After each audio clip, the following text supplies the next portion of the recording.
On annonçait la programmation, on annonçait aussi les co-animateurs qui vont monter sur la scène de la salle Jean-Antonio Thompson avec moi. Marie-Soleil Michon, animatrice chevronnée. Rémi-Pierre Paquin, petit gars de Shawinigan qu'on a découvert dans Les Invincibles, qui a passé l'été à Shawinigan pour Antarctique Solo. Il sera avec moi également. Et un autre qui vient de la région, qu'on savait peut-être un peu moins, Philippe Fémiou, originaire de Sainte-Thècle, animateur à Espace Musique.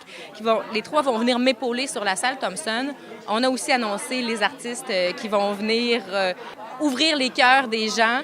Très belle programmation. Patrick Normand, Jonas, Jonathan Roy, Dogmatic qui fait un retour pour les nostalgiques de mon âge. Robbie Johnson, je l'avais rencontré cet été au Festival Western de Saint-Tite. Un gars vraiment de cœur qui a lui aussi vécu dans la pauvreté quand il était jeune et qui se fait un devoir de redonner. Il vient de la Beauce, il fait carrière à Nashville, mais je lui avais dit, il faut que tu viennes au Téléthon du Noël du Pauvre et il a accepté l'invitation. Donc, beaucoup d'artistes, belle programmation, variée pour tous les goûts. On va avoir un bon spectacle le 1er décembre.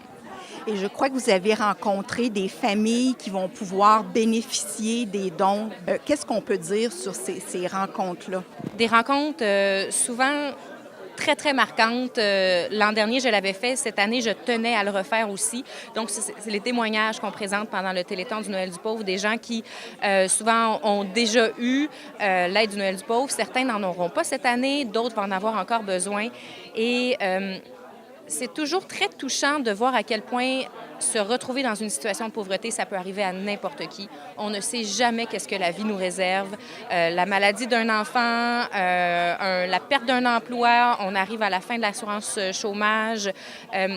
Toutes sortes de situations qui peuvent nous amener dans une situation de pauvreté et de voir la différence que l'aide du Noël du Pauvre peut faire dans le temps des fêtes, surtout pour les familles qui ont des enfants, les étincelles dans les yeux des enfants, la petite bulle de bonheur qu'on réussit à offrir à ces familles-là qui, plutôt que d'offrir des croquettes et des frites à leurs enfants, parce que c'est ça qui est le moins cher, vont pouvoir offrir un repas plus traditionnel de Noël, faire une vraie fête de Noël. Cet impact-là, il est très important. Puis moi, c'est vraiment ça que je retiens de mes rencontres. Merci beaucoup.